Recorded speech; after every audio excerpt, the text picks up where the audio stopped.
ચાલો બાળકો, આજે હું તમને એક વાર્તા કહીશ. વાર્તાનું નામ છે ચતુર કાગડો. કેવો કાગડો? તો એક કાગડો હતો. ઉનાળામાં તે એક દિવસ ઊંચે ઉડીને ઘણે દૂર જતો રહે છે અને બહુ ઉડે છે એટલે થાકી જાય છે ને તેને તરસ લાગે છે. એ તો આમ તેમ બધી બાજુ જોવે છે તો ક્યાંય નદી કે તળાવ હતું નહીં. એ તો બહુ જ પાણી શોધે છે પણ ક્યાંય પાણી મળતું નથી. પણ એકદમ અચાનક જ એની નજર એક કોઠી ઉપર પડી. શેના પર પડી? ત્યાં જઈને એ બેઠો અને પાણી જોઈને ખુશ થઈ ગયો.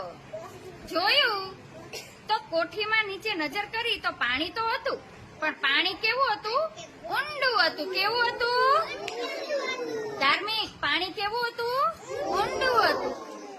કાગડાએ તો ચાંચ નાખીને પાણી પીવાનો પ્રયત્ન કર્યો પણ તેની ચાંચ પાણી સુધી પહોંચી નહીં. પછી તે વિચારવા લાગ્યો કે હવે હું શું કરું. એ હિંમત ના હાર્યો. એને યુક્તિ કરી.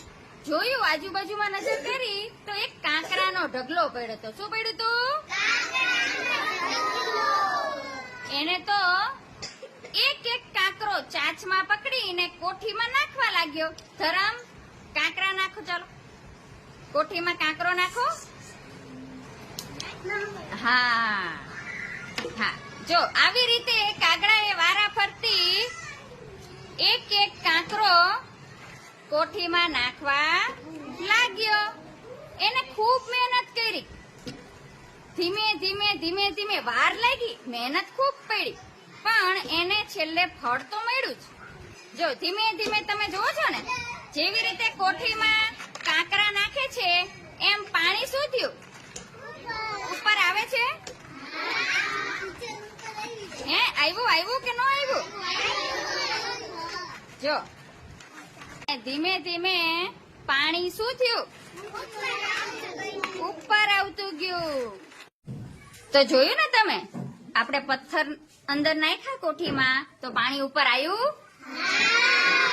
આવી રીતે પાણી ઉપર આવ્યું એટલે કાગડાએ ધરાઈને પાણી પીધું અને પોતાની તરસ છીપાવી. તો આવી રીતે જો બુદ્ધિથી કામ કરીએ તો કોઈ પણ કામ અઘરું નથી. બરોબર? મજા આવી?